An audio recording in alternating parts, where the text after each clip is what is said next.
Dans tout ce monde, le lieu le plus improbable pour qu'il y ait un élu était Corinthe, du temps de Paul.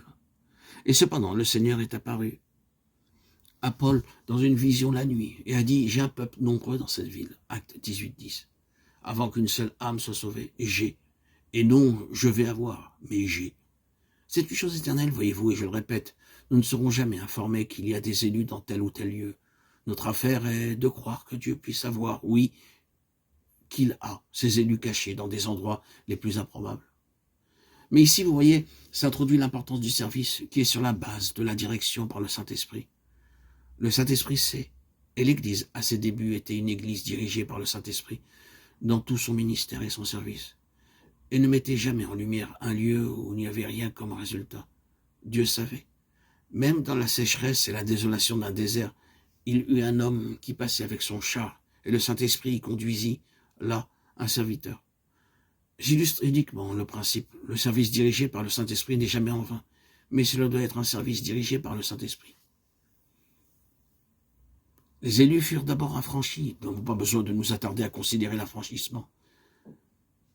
Quelle émancipation ce fut, quelle puissance de Dieu fut requise. Le verset ou le passage correspondant dans le Nouveau Testament et dans le domaine spirituel est l'excellente grandeur de sa puissance envers nous qui croyons, selon l'opération de la puissance de sa force, qu'il a opérée dans le Christ en le ressuscitant d'entre les morts. Éphésiens 1, 19, 20. L'excellente grandeur de sa puissance. Et en Égypte, l'excellente grandeur de la puissance de Dieu fut démontrée. L'adjectif excellente signifie que Dieu avait étendu toute l'autre puissance du monde et du diable et l'avait transcendé. Il le fait pour obtenir ses élus.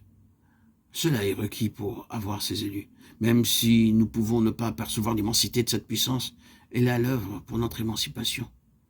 Plus nous en connaissons à ce propos, plus nous savons que cela nécessitera l'excellente grandeur de la puissance de Dieu pour que nous soyons placés là où Dieu désire que nous soyons. Si nous avons une compréhension suffisante du lieu où cette place se trouve et de ce qu'elle représente. Le début de la charge de serviteur de Moïse fut donc l'affranchissement des élus. Une ancienne formulation prophétique était « J'ai appelé mon fils hors d'Égypte » Osée 11.1. Le défi de Moïse à Pharaon provenait de Dieu. « Laisse aller mon fils pour qu'il me serve » Exode 4.23. Le service commence avec une séparation du monde, une émancipation du royaume de ce monde. Mais c'est une chose très intransigeante. Oh, que l'Église puisse reconnaître ceci, que la dernière parole de Dieu sur ce point d'affranchissement et de séparation est « Il n'en restera pas un ongle » Exode 10.26. Voyez, le service de Moïse était un service très intransigeant. Il alla à un tel point qu'aucun ongle ne resta. Et c'est le service envers Dieu. Assure-toi que le peuple est complètement dehors et qu'il n'y a aucun lien subsistant. Après l'affranchissement vient la formation. La constitution de ce peuple en tant qu'un peuple ordonné est une unité solide. Ils étaient une foule, une multitude mélangée, mais lorsqu'ils furent prêts à passer dans le pays céleste, ils furent une unité, un peuple ordonné, au pas, un seul peuple.